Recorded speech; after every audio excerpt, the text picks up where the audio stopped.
Training තමයි කරා smart විදිහට ට්‍රේනින් එක ඩිසයිඩ් කරන්න ඕනේ. එහෙම නැතුව මරාගෙන පාලා එහෙම කරන්නේ නැහැ. ක්‍රීඩකෙක් අටක් එක දිගට කරලා ඉවරලා වගේ heart rate එක කීයක් යනවද? වගේ resting pass කීයද? එහෙම කරන්න පුළුවන් දැන්. එහෙම කරන්න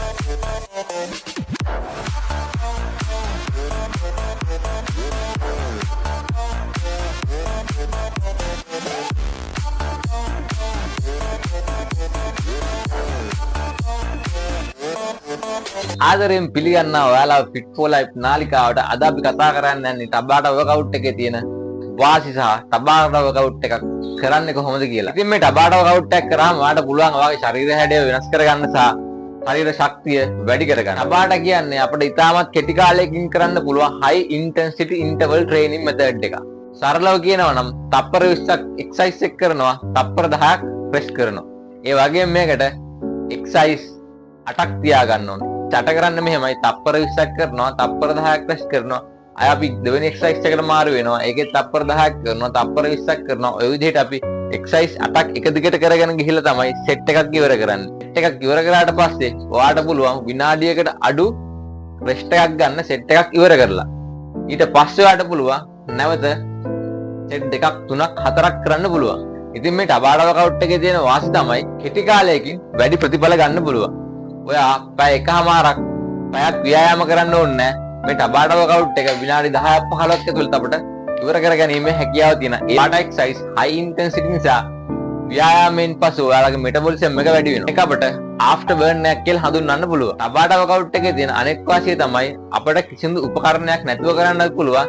උපකරණයක් සමග කරන්නත් පුළුවන්. ගෙදර ව්‍යායාම කරන පුද්ගලෙක් නම් ඔයාට ඔයාගේ ශරීර බර යොදාගෙන මේ ටබාටා වර්කවුට් කරන්න පුළුවන්.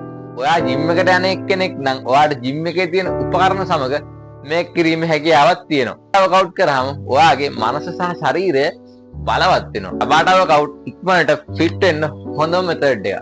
ඔයා රැකියාවක් කරනවා නම් එහෙම නැත්නම් ඔයා ව්‍යාපාරයක් කරනවා නම් ඔයාට මේ ටබාටා වර්කවුට් ඉතාම අඩු කාලයකින් ඒ කියන්නේ විනාඩි 10ක් 15ක් ඇතුළත ඔයාට මේක කරගන්න පුළුවන්. එහෙම කරගෙන ඔයාගේ ශරීර සෞඛ්‍යය යහපත් මට්ටමකට ගේන්න පුළුවන්. එහෙම කරන්නේ නැතුව මොනතරම් සල්ලි හෙව්වත් වැඩක් නැහැ. කොහොම හිටියත් වැඩක් නෑ. අපි ලෙඩෙක් වෙනවා නම් අපි ලෙඩ නොවන රෝග වලට ගොදුරු වීමේ හැකියාව ඉතාමත් ඉහළයි.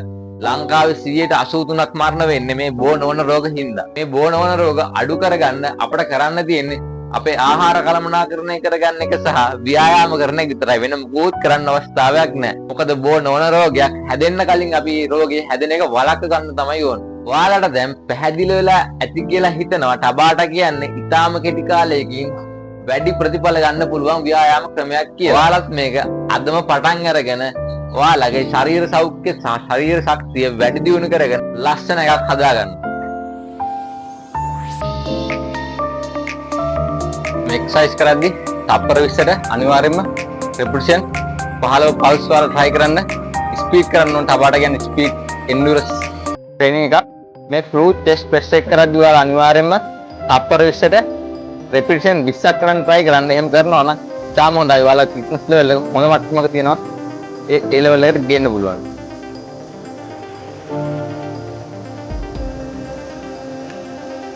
කරන්න බෑ කියලා සිචුේෂන් එක මොකද ඔයාලා මේ කරන්න ගන්න අපේ තියෙන සෙල්ෆ් මේක ඇඩැප්ටේෂන් එකක් වෙනවා. ඇඩැප්ටේෂන් එකක් වුණාට පස්සේ ෆිසිකල් ෆිට්නස් එක එන්නේ උත්තර level එකට යනවා. ආවට පස්සේ ඔයාලට මේක හොඳට පාරක් කරලා කරන්න පුළුවන්.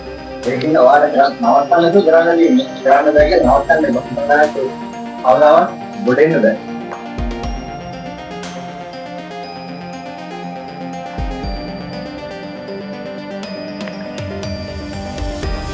වාල් ට්‍රේනින්గ్ එකේ අපේ තියෙන එම් එක තමයි කොහොම හරි මේක අපි අඩු පහසේ වැඩි කාර්යක්ෂමතාවයෙන් කරන්නේ කොහොමද කියලා.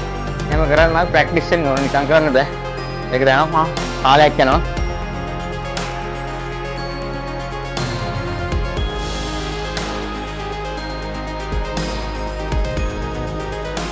නෑ නම්බර් එක ආජි කරලා සම්බන්ධ කරලා මේක දෙකී විතර මාර්ගයේ ඉෆෙක්ටිව් මේක අපි විතරක් කරන්න පුළුවන් මොන ව්‍යායාමයක් තමයි.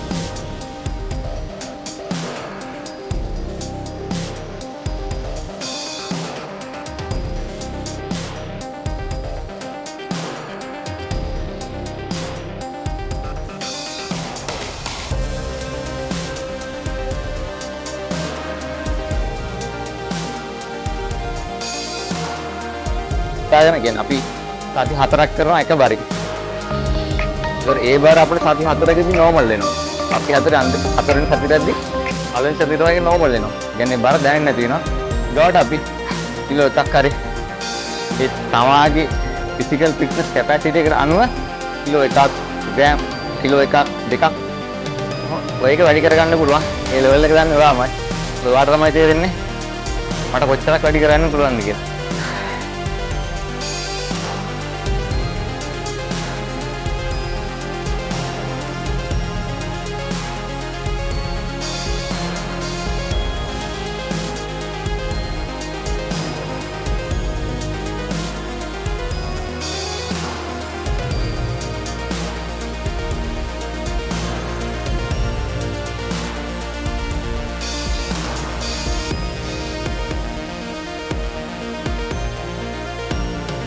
ඒ තමයි දැක්කේ පටන් ගන්න දවස් වල මාසෙකමාරක් විතර ඇද්දි වාගේ ෆිසිකල් ෆිට්නස් එක ඉන්ක්‍රීස් වෙනවා ඒක මට්ටමකට එනවා ගාඩ වලට පුළුවන් ගාඩ වල ආසාවක් ඇතිවෙනවා මේක කරන්න ඉස්සෙල්ලාම අර අමාරුවෙන් පටන් ගන්න එපා ඉස්සෙල්ලාම ලේසියෙන් පටන් ගන්න ඕනේ කියන්නේ සිම්පල් ටු කම්ප්ලෙක්ස් මෙතඩ් එකට යන්න ඕනේ ඒතර එපා වෙන්නේ නැහැ ආසි දෙනවා මොකද ඉස්සෙල්ලාම අපි සයිස් එක මරෝ කරද්දි සෙවර එපා වෙනවා. ඉතින් මේක අපි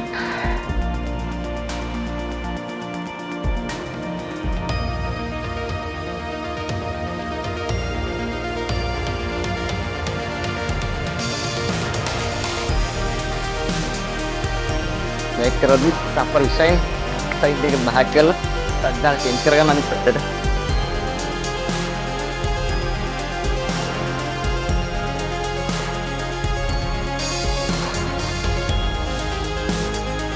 මේක කරනවා අපි සයන්ටිෆික් විදිහට කරනවා නම් මේක 1 hour එකම අරගෙන ඊට පස්සේ පළවෙනි සතියේ තප්පර 20 රෙපිටිෂන් කීයක් කරනවද ඒ කරන බර මොකද්ද ඔයාගේ එක්සර්සයිස් එක කරන් ඇද්දි ඉන්ටෙන්සිටි එක කොහමද සෙට් එක තප්පර 20ට කොච්චරක් යනවද ඊගොඩ මේ එක්සර්සයිස් අටක් එක දිගට කරලා ඉවරලාගේ හાર્ට් රේට් එක කීයක් යනවද ඔයාගේ රෙස්ටිං පාස් කීයද එහෙම කරන්න පුළුවන් දැන් එහෙම කරන්න ඒ කියන්නේ ඇත්තටම අපිට එච්චර විද්‍යාත්මකව කරන්න තේරෙන්නේ නැහැ නේ කියන්නේ මේක බලන ඔයාලට ක්‍රීඩාව ගැන ඉගෙන ගත්තේ නැති එක්කෙනෙක් නම් ඔයාට මේක කරන්න වෙයි. තේරෙන්නේ නැහැ නේ එක්කෙනෙක්. එච්චර දේවල් කරන්න ඕනේ නැහැ. මේක අපිට මෙෂර් කරන්න පුළුවන්. අපි පළවෙනි සතිය පටන් ගන්නවා. අපිට දැනෙන මහන්සිය හතරවෙනි සතිය තියනවාද කියලා අපි බලා ගන්න ඕනේ. ඒ කියන්නේ අපිට තේරෙනවානේ. මෙච්චරක් මහන්සි වුණා. ඊගාට මේ බරෙන් මට කරන්න පුළුවන් වුණේ රෙපිටිෂන්. තප්පර 20 රෙපිටිෂන් 5යි එහෙම නැත්නම් 10යි. දැන් මම 15ක් කරනවා. අන්න ඒ වගේ මෙෂර්මන්ට් තියාගන්න පුළුවන්. ඒකත් එක මයිනර් ක්‍රමයක්. එහෙමත් ඔයාලා මල්ලා ඔයාලගේ ඉම්ප්‍රූව්මන්ට් එක ඔයාලට මෙෂර් කරගන්න පුළුවන්. ස්මාර්ට් විදිහට ට්‍රේන් කරන්න ඕනේ. එතකොට ආසිදෙන විදිහට වැඩේ කරන් යන්න පුළුවන්. ස්මාර්ට් ඒකෙන් සෙටින් කරන්න ඕනේ. නැත්නම් එපා වෙනවා. ස්මාර්ට් ට්‍රේනින් තමයි කරන්නේ. ස්මාර්ට් විදිහට ට්‍රේනින් එක ඩිසයිඩ් කරන්න ඕනේ. එහෙම නැතුව මරාගෙන කාලා එහෙම කරන්නේ නැහැ. ක්‍රීඩකයෙක් වුණත් විශේෂයෙන් මේ ක්‍රීඩකයන් තමයි කොහොමත් අනිත් කටෙන් ප්‍රශ්නයක් නැහැ. ඒක ආසාවෙන් කරන්න ඕන ආසාවෙන් කරලා හරියට මැනලා දවසේ කොච්චරක් කරනවද?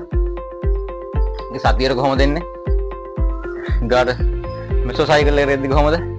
මයික්‍රෝ සයිකල් එකේ කොහොමද ෆිට්නස් ලෙවල් එක? මෙසෝ සයිකල් එකේ කොහොමද? මැක්‍රෝ සයිකල් එකේ කොහොමද? සයිකල් එකේ කොහොමද?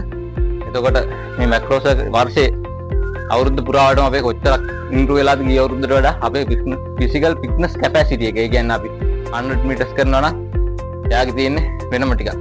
එතකොට ටීම් ගේම් එකක් කරනවා නම් හොකි, ෆුට්බෝල්, රග්බි වගේ කරනවා නම් ඒ කට්ටියන්ගේ තියෙන්නේ වෙනම එකක්. කැලරි කෝඩිනේට් එක කල්ලා අරගෙන ටෙස්ට් කරලා ස්පීඩ් එන්ඩුරන්ස් කොච්චරද? මගේ මැක්සිමම් ස්ට්‍රෙන්ත් එක කොච්චරද? ඇලෙක්ස් අදාළ ක්‍රීඩාවට අදාළ ස්පෙસિෆික් එක්සර්සයිස් වල 1 hour කොච්චරද?